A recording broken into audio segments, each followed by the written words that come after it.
This episode of Dragon Ball Z is obviously going to be black, but all races and nationalities are invited to listen to this new anime ghost file.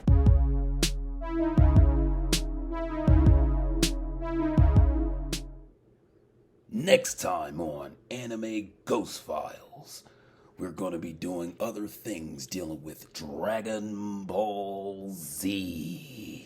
What's going on? I used to love that voice, you know what I'm saying, when you watch, the cartoon or the anime. I'm not going to insult the franchise of Dragon Ball Z by calling it a cartoon. But, the announcer would come on at the beginning and the end of the episode. And, Dragon Ball Z, I know some of y'all die hard, fans or whatever. Some of y'all toxic, you know what I mean? We're going to talk about that in the anime ghost file. They known for stretching out the whole episode where the two fighters or the two combatants, they just staring at each other the whole episode, or they powering up and there's no action. You know what I'm saying? It's the whole episode is them just staring at each other. That's all they do in the whole episode. What was that? It was a lot of filler. You know what I'm saying? That's why I like Yu-Yu Hakusho, because it kind of cut down on the filler or whatever. If you can re-edit that Dragon Ball Z and cut out some of that stuff, it'll be a much more flowing, hype, fast-paced storyline. But anyway, I'm Alex Will 64, Anime Ghost Files. Thank you for watching. If you have not already, subscribe, like the video. After you watching this one, I do have, my first official file, which is dealing with Yu-Yu Hakusho, the spirituality of Yu-Yu Hakusho. Check it out. But so in this file, we need to deal with Dragon Ball Z, as obvious by the title and, what you saw on the, the intro or whatever. We're dealing with the potency of Dragon Ball Z. Now, backstory, I'm no different from any other 90s kid. We used to watch Dragon Ball Z in the morning, in the afternoon, Toonami, Remember Toonami with the cool, dude in a uniform, he had a helmet on or whatever. Remember Toonami or whatever. Tsunami or whatever. I remember back in the 90s, though, we really used to watch that in the morning. So, I was, and like I said in a previous video, like, I don't care if I got my ass beat in the morning for not getting at the bus stop on time because we wanted to watch Dragon Ball, or Dragon Ball Z or whatever, you know what I'm saying? I'm willing to risk an ass whooping to know how the saga unfolds, you know what I'm saying? Raditz just came out of here, you know what I mean? Raditz just came to Earth. Who wants to miss that? Academics can wait. The fuck? You know what I'm saying? But anyway, that's kind of my history. And then as, I got into, time got into, the early 2000s, me and my brothers would always draw Dragon Ball Z characters. I even made up a character. I forgot his name. If I remember the name, I'm going to put it in the comment section. But, we used to draw Goku, Vegeta, Garlic Jr., Boo, all of it. We used to draw all of that. I don't know how we were sensitive, genteel artists at drawing it, but we would draw that, and we would draw a lot of that. And also, there's something I got to put in here. I have to put it in this file. My mom watched this show one time, and we was in her room, and we was watching the show. And it was a episode where Mr. Popo was on there. Now, the controversy of Mr. Popo. But the interesting part is that when my mom, she was laying in bed, when she see Mr. Popo, she bust out laughing. And she says, they ain't have to do us like that. Now, this is before, I'm an adult and I'm into understanding the world and racism and politics and media and, history or whatever.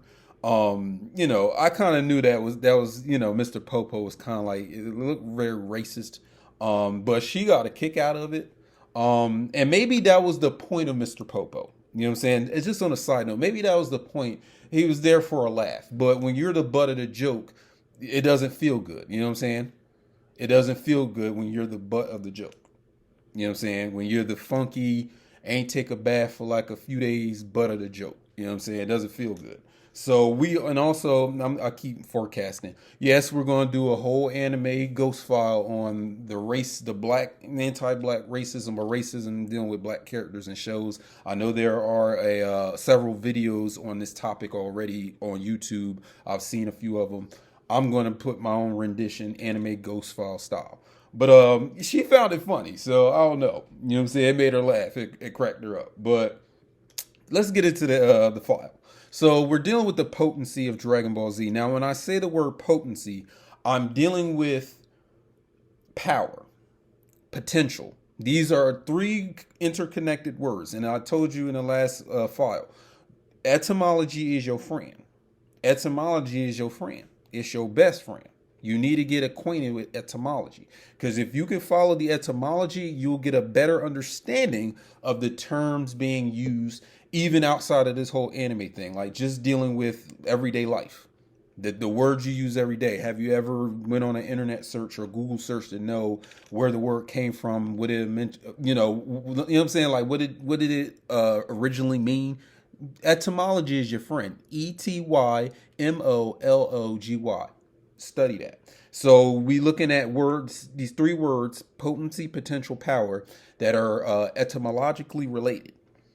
So if you're dealing with potency of something, and you know the potency is like how strong it is, or how pungent it is, or how forceful it is.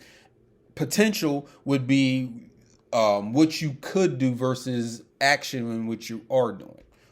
So a lot of you have the potential to draw your own anime and create a great anime. That doesn't mean that you're going to actually do it. Just use an example. And then the word power is obviously your force, or your, you know what I'm saying, it can relate to your energy. It can relate to the authority or the status you have over other people or other groups of people, or just over society or whatever. Power, you know what power is, right? The energy that when you charge up, I can't go Super Saiyan because I don't have the hair for. Maybe this will turn gold. Like maybe like this will turn all gold when I go Super Saiyan or something like that. That would be hot though. Did they ever do that in Dragon Ball Z where the facial hair turns gold? I don't remember seeing it, because usually Vegeta, Goku, Gohan, they don't be having facial hair or whatever. You know what I'm saying? But if I went Super Saiyan, this whole thing would turn gold. And when it turns Super Saiyan 3, it'll just like drop down to my feet. You know what I'm saying? But anyway, potency, potential, power. Now, you know in Dragon Ball Z that it's all about power system and power level. So you know about Goku turning Super Saiyan for the first time, the gold hair and blue eye, green eyes or whatever. And he powers up, and his power level of his inner power, interactivity, his light force or his energy, his ki or whatever, is at level 1 million. And they use those little eyepieces, especially in the Frieza saga. Everyone has these eyepieces that allow them to gauge the power level of the person that they're looking at. So they have that meme about, his power level is beyond 9,000 or something like that. You know what I mean? I ain't telling you my power level. You're going to have to go buy one of them machine things, those little monocles, and find out for yourself. But anyway, this thing is about power. But what I want to explore in this file, this anime ghost file, is the secret structure of the power itself, especially dealing with the Saiyan race. You know what I'm saying? The Saiyans. So that's your Goku, your Vegeta, Raditz, Nappa, Broly. You know what I'm saying? King Vegeta. You know what I'm saying? And then Gohan, who's half human, half Saiyan. Gotenks, Trunks. You know what I'm saying? Dealing with this power structure based on them being a Saiyan. Because this would take us back to the original Dragon Ball cartoon, or I keep saying cartoon. Please forget, don't be trying, don't do nothing to me in the comments. This is my first shot. Give me a chance. Damn. I'm trying to say anime. Cartoon anime. But, and I have it pulled up here. Dragon Ball is a franchise that's been out since 1984. And it's still going strong, but I don't think I'm going to watch Dragon Ball Super. GT, I seen it a little bit. I wasn't really... You got to convince me why I need to watch that. In the comment section, convince me if you would, or if you can, of why I need to watch anything after Dragon Ball Z. You know what I'm saying? Because they had Goku with the blue hair. I don't know why. I don't know why his hair blue. Like, I don't know what type of power level is that. I ain't get that far. I'm dealing with Dragon Ball Z, but we got to go back to Dragon Ball first, though.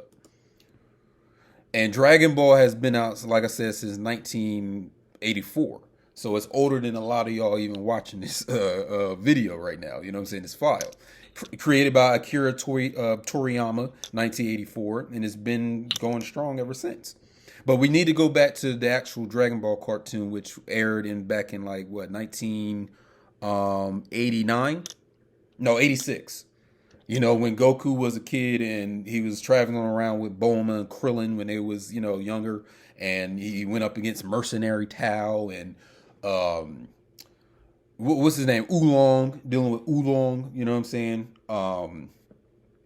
When he meets Master Roshi, he gets raised by Grandpa Gohan. Now, the Goku thing is very similar to the Superman story. So he's basically this humanoid-looking alien that crash lands to Earth, you know, the physical Earth, and he forgets his memories, he forgets everything about his history, doesn't know where he comes from or nothing. It's just like Superman or Kal-El, you know what I'm saying? And again, we're dealing with that species because they deal with some sort of dichotomy between moon power and sun power. Now, if you know anything about alchemy, the sun and the moon are recurring motifs and they're recurring images within the illustrations of alchemy, especially the alchemy of the medieval times. Now, the sun and the moon often represent different things, but they tend to always represent, for the most part, the sun aspect of your being and the moon aspect of your being. So let's get that situated first and foremost, because it's important for the entire video or this file. Knowing your sun and moon aspects are very important when it comes to alchemy and if you are into astrology. Because a lot of people know their sun sign, which, you know what I'm saying, I'm a Pisces, you might be a Gemini or a Leo, you know, based on the time of the year you was born. Now, this may be considered pseudoscience to you, but we're getting into an aspect of reality and existence that goes beyond the confines and the parameters and the restrictions of empirical science, of the mainstream science of today.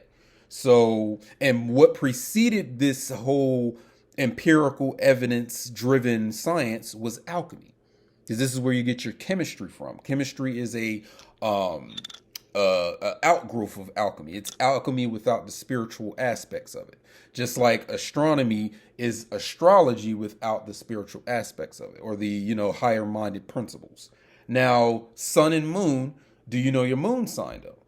Because you can probably know that you're a Capricorn, but do you know where the moon was situated at the time you was born? Because this is important to astrologers in the sense that they can interpret things about you and the things about your existence based on learning these things about your birth and your birth chart, right? I'm an astrologer. I've been doing astrology since since 2014. So we're going on 9 years of doing this. Whenever you're dealing with astrology, though, understand that astrology is all about dealing with principles and cycles. Principles and cycles and rhythms. That's all you need to know about astrology. We ain't going to go deep into it in this file, but just all you need to know. But I'm bringing this up because we need to deal with the moon first, and then we're going to deal with the sun. So the moon always represents the darker or the hidden aspects of a person's being, their personality, and their existence. Because it's just like if you were to go outside in the night and you see the moon out there, whether it's full moon, half a moon, waxing, waning crescent, new moon, where you don't see the moon at all, it's in its complete dark phase. And you notice that if you don't have any artificial lighting out in the night, it's nothing but darkness. The freaks come out at night. The creatures, the nightly beasts, they come out at night. The nocturnal creatures. You know, a lot of animals that come out at night even have nocturnal vision. You know what I'm saying? Especially the ones that crawl around on the ground like moles and stuff like that. Now, that's the physical aspect of the moon. And the moon is also, ancient people even seen this, that when the moon gets closer to the earth, the ocean tides rage even greater. Like they become larger, thrashing, it's like Gyarados. You know what I'm saying? That's how the waters is for those of you that are into Pokemon or like that. It's like that, right? So we know that the moon is tied to water in some fashion or form. Now, when we get into the more esoteric or more occult or more alchemical aspect of the moon, it deals directly with your emotional sense or your your emotional body. Because, like I told you in the previous video with Yu-Yu Hakusho, depending on who you're speaking to, you could be dealing with, you have 4 bodies that make up your entire being, or you have 3, or you have 7 to correlate with the chakras of your body. The moon always represents your emotional self, your emotional being. While the sun is more indicative or indicative of your identity and your consciousness. So the moon is more about, subconscious, which I don't really like using that term because it's kind of like not really an accurate description of that part of your mind. But just for surface purposes, the moon represents your emotion. So in the night and the darker aspects or the hidden aspects of your being. So when we get into Dragon Ball Z or Dragon Ball, let's start with Dragon Ball. The very first time we see Goku turn into that were-ape or that big monkey ape looking thing, you know what I'm saying? We was like, oh, we was like that. It's like this how does he turn into it? 2 conditions must be met, or 3. First, he has to be a Saiyan, right? He's of the Saiyan race. Number 2, his tail has to be intact. Number 3, it has to be a full moon. So it kind of relates to that werewolf thing, right? Because under a full moon, we know about the legend of people turning into wolves or wolf-like creatures, right? So it's the same thing here with the Uzaru, because that's the name that the Dragon Ball or Dragon Ball franchise gives to this ape that the Saiyans turn into is a Uzaru, Oozaru, Uzaru. Now, in order to stop this Saiyan from turning into the Uzaru, you got to cut off his tail. So I forgot which character does this in Dragon Ball.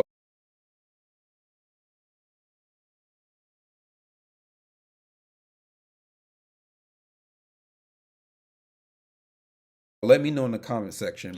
But in that episode where, Goku first turns into, as a kid, he turns into the Uzaru ape. Someone cuts his tail off, and now he just stays in his regular Saiyan state throughout the rest of the show up until we get to him becoming Super Saiyan when he has the gold yellow hair. But this is important because now we're dealing with the moon aspect of the Saiyan race. They have a moon aspect. And this isn't me imposing some sort of, belief system or some sort of view of this. It's like, no. Whoever knows about, whoever made this Toriyama or whoever helped him write it has to have understood the dual aspects or the schism between the moon and the sun, right? Had to have known this. Because this is their power. Because when you turn into that Uzaru ape, you become super human strength or super ape strength. And let me say this right now. Now we can start dealing with real world things, because if you know anything about primatology, which is the study of monkeys, apes, chimpanzees, orangutans, gorillas, you know what I'm saying? The study of that. A lot of different zoologists have noticed that there's a concentration of mitochondria within the muscles of primates. This is why they are super strong. You know what I'm saying? We even just can't, like a movie that just dropped this year in 2022 was Nope, the Jordan Peele movie, where a part of the plot line is that it's this chimpanzee that goes crazy on set and kills people in that studio show. You know what I'm saying? Just one monkey. He's not even that tall. He like Bubbles, like the Michael Jackson Bubbles. You may be too young for Michael Jackson and the Bubbles, but if you're my age or older, you know about Bubbles, the chimp that Michael Jackson used to carry around. That little chimp killed like 3 people, and you hear about this stuff in the news too, like how these people are they're real smart to have a chimpanzee in the house, right? And they think that the chimpanzee is going to be domesticated the whole time that it's in the damn house. But you have to understand that chimpanzee will never stop being a chimpanzee. He gonna go crazy. She gonna go berserk. And that's what happens. There's even a news story where the chimpanzee chewed off a whole woman's face. Just chewed the whole face off. Turned it into a fruit roll up. You know how you fold your, you know what I'm saying, your little what's it called? Tostito. You know what I'm saying? The little enchilada. He rolled their face. He didn't do that. I'm just doing that to be funny. But he ate her face. But the whole point of me bringing that up is that apes or monkeys or, you know, these primates are known to be super strong, even with a gorilla. And it's that whole vegan thing where they say, well, gorillas are vegan, so I'm going to be a vegan and gorillas can kick ass. That whole thing. But the reason I'm bringing up the mitochondria is because for humans, our mitochondria is more situated in our spinal system, like in our spinal cord, in our throat area, in our brain, in our neurons. It's not focused so much in our muscles like primates, right? So when you deal with mitochondria, if you know anything about just common biology or microbiology, you know that the mitochondria are organelles in your cells that are the powerhouse of your cells and by extension your entire body. So your mitochondria is responsible for the respiratory and metabolic processes that go down in your body. So whatever they are concentrated at in your body, that's where you have really kind of like the most power. So you see the difference between human and primate, and I'm not someone who subscribes to evolution, by the way. I don't get down with that. I don't believe it. You want to debate it in the comments, be my guest. I will not participate 100% in it. But it shows you where the power is at. Now you deal with these Saiyans, again, in this whole Dragon Ball thing, and these are straight fighters. That's the only reason you watching Dragon Ball Z, to watch them fight. And then they got the nerve to make these long ass goddamn episodes where they just stare each other down the whole time. You wanted to see some action, but they just staring around like, his power level, it's over 10,000. I hope Goku can come back here and help us all out and do the spirit wave and the Kamehameha wave, or we're toast. You know what I'm saying? Like, that's the whole episode. I don't like that. But anyway, so getting that power established, we know that they have this, you know, having this whole Uzaru ape thing. We should know that their mitochondria is probably concentrated. You know, like if we're looking at this realistically, it's concentrated in their limbs to do all the fighting and the Kamehameha waves and the destructive disc or whatever it's called. I think that's Krillin. He's not even Saiyan. My bad. But anyway, that's the moon aspect of the Saiyan race. Because that moon aspect leads them to becoming the were ape or the Uzaru. You know what I'm saying? That animal in you, that instinct. That's what your moon is representing alchemically or esoterically or, you know, on a occult sense, right? And then also the moon is tied to the word soma. So you know about, like for example, the term psychosomatic disease. That means like it's a mind thing as to the reason why you have a disease. It's all in your head, right? And you can say that about a lot of diseases, to be honest. If you dig deep enough to understand psychosomaticism, you know, for lack of a better term. That soma means body, though. It means body. Soma, body. But the word soma is also the alternate name of the moon in Hindu mythology. There's that correlation, because soma in terms of the Western world comes from the Greek word soma, which means body, right? So you have this ancient Greek connection between the word soma. Now, what did I just say? I said earlier, the moon is related to your emotional self within you, but it's also connected to your body water. You ever heard them saying that we are made of like 75% water, and then y'all dehydrated mofos, y'all probably like 45% water because you don't be drinking water? I got me some water. Let me drink some water because I don't want to be dehydrated like y'all that don't got no water and y'all body water.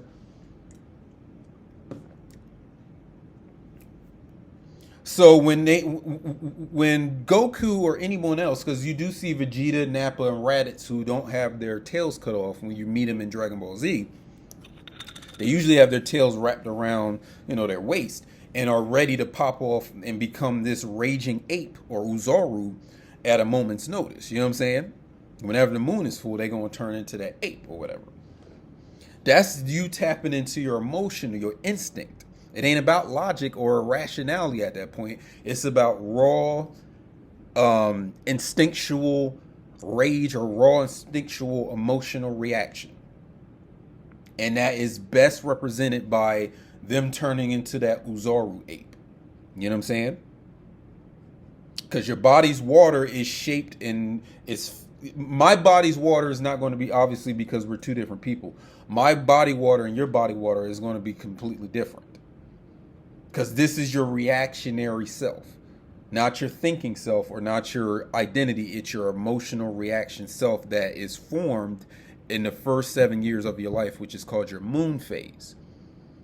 Once your moon phase is established at age 7, you're going to have that same emotional type or emotional body water structure for the rest of your life until you do some sort of change to it. So that means you're going to react to things the same way as you get older until you start to develop, you know what I'm saying, greater sense of mind or self-awareness where you can stop yourself from reacting certain ways. Now, this is in contrast to the sun side of the Saiyan race.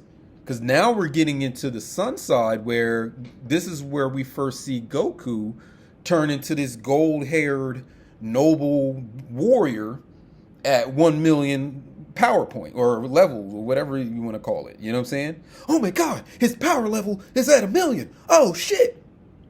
He you know what I'm saying, his black hair turns gold and you know what I'm saying, he gets stronger and he's more powerful now. That's the sun side of the Saiyan race.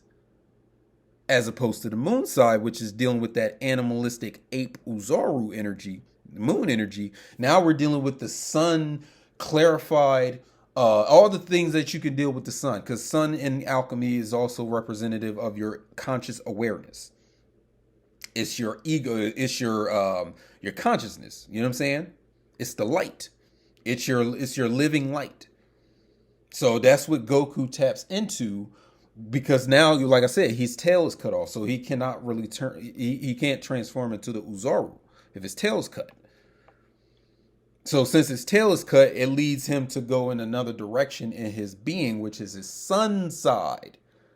Why would you have gold hair and gold yellow hair and then you have a gold yellow aura when you turn Super Saiyan? Are we not talking about sun and moon here? If you created a show like this, I would have to assume you know about the deeper meaning or the deeper aspects of the sun and the moon, because you're expressing it through these Saiyans that you have on the show. So now they become solar when they don't have their tail. You know what I'm saying? So this, like I said, you have Gohan, you have Trunks, you have Gotenks, you have when they do the fusion. You got that going on? That ballerina looking ass is dope though, because you get to fuse with another person and y'all become super strong, like Vegeta or Gogeta or something like that. But it looked like some old ballerina shit. It's like fusion. That's some ballerina shit. Come on, man. Y'all on your tippy toes. Come on, man. Just call it what it is. But anyway, so when these Saiyans become Super Saiyans, they're becoming Solar Saiyan, as opposed to Lunar Saiyan, which is when they turn into that ape or that monkey or whatever. You know what I'm saying? And we have to address Frieza's racism, because we addressed racism earlier in this file dealing with Mr. Popo. So now you got Frieza around here loose at the lips talking about you little Saiyan monkey. You stinking Saiyan monkey. You throw dookie at people in the zoo, you Saiyan monkey. And he's been doing that the whole... It's like he doesn't learn. That's why he keeps losing. He doesn't learn his sensitivity. He needs sensitivity training. He ain't corporate, but he still need it. I don't care if he's the head of the galaxy at that point of this Frieza saga or not. He still needs sensitivity training. He needs that.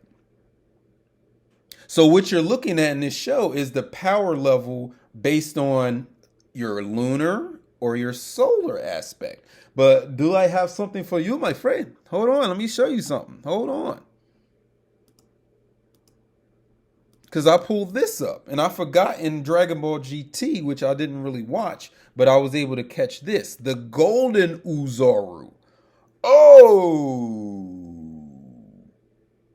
That's a dude who, and this is alchemy. He fuses or he weds together, like you're wedding a husband and a wife, because this is something called chemical wedding or alchemical marriage. You can look that up on your Google search. He married his sun side and his moon side together. So now he's both solar and lunar, because the gold ape is sun colored, but he's in his moon state. So that means you're not one or the other now, you're both. You're fused together as one. And that's the goal of alchemy, is one of the goals of alchemy. I don't know if alchemy for you stops at Full Metal Alchemist or Full Metal Alchemist Brotherhood or whatever, but for someone like me who practices this stuff, we understand that you're on a quest to get rid of the schism between your lunar and solar self. It's just like in Carl Jung's psychology of the whole thing about individuation, because individuation deals with you combining or merging these broken pieces of yourself, what I like to call fragmentality. You like that? Like that? You like that? Don't steal it. You steal it, I'm coming to your house, getting your IP address, and it's over with. It's all about dissolving the fragmentality of yourself. Because we even spoke about in the previous file dealing with Yu-Yu Hakusho, where you have these different parts and aspects or bodies of yourself. The goal is to bring them in together as one. So you're turning duality or plurality of yourself into a single whole individual. That's the goal of alchemy. So when you look at this golden Uzaru ape, that Goku, isn't it Goku who turns into this?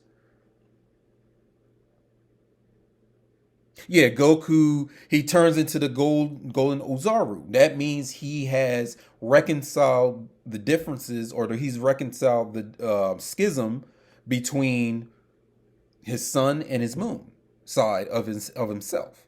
Now, this also stretches into the whole hemisphere theory of the brain. If you want to deal with it on a level of physicality or physicalness of your brain, you know about people being right hemisphered or left hemisphere. They usually attribute the left hemisphere of your brain to logic and mathematics and, structure and rationality. And then your right side or right hemisphere is associated with art and imagination and creativity and love and butterflies and all that stuff. And so you're taking your logical side or your rational or your thinking mind and your creative imaginative mind, and you're merging them together as one. So there is no more hemisphere, you're just unisphere. And this golden great ape having the solar aspects of the color of the ape, and then being the ape which is lunar, that's the goal of your alchemy. And once you do that, you become so much more powerful than being divided in yourself. Because being divided or fragmented in yourself is a form of weakness. You heard it from me. That's a form of weakness. So your power lies in your ability to merge the different parts of yourself as one thing. Holography, you know what I'm saying, as another term that I like to use for that type of activity of merging your different sides together.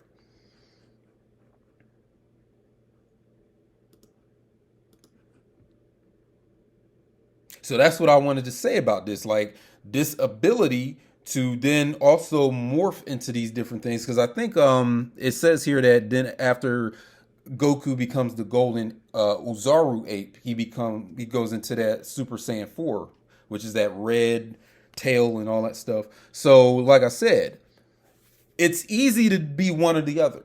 You keep your tail, you can turn into this super strong lunar Uzaru ape.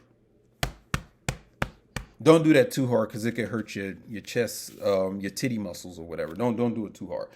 But it's also, I wouldn't say it's easy, but once you get it, you got it, because then you can go to Super Saiyan 2 and do the Super Saiyan level 3, right? Now you can do the solar thing on that end.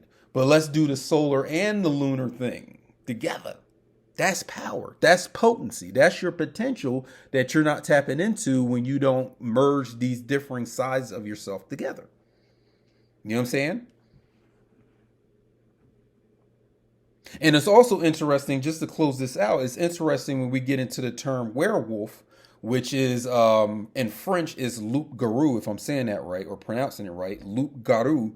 And we know, if you're a fan of One Punch Man, there's a character, major character in One Punch Man series called Garu or Garu, and it means wolf. You know what I'm saying? So you even have here in Japan and all the way in France that connection between Garu, which means wolf or whatever. But your power, to wrap this up, your power is in your ability, your potency, your power, your potential is in your ability to merge the fragmented parts of yourself together as one whole. Dissolve plurality, which is multitudes of things, or just simply dissolving duality so that you can be a whole thing, not a broken piece. Some of y'all is out there, claiming that you're damaged goods. You're only damaged goods for as long as you don't put yourself back together. Now, let me teach you a nursery rhyme, and we can go on about our business. Humpty Dumpty sat on the wall. Humpty Dumpty had a great fall. All the king's horses, all the king's men couldn't put Humpty back together again. Why? Because Humpty is he's supposed to put his fucking self back together.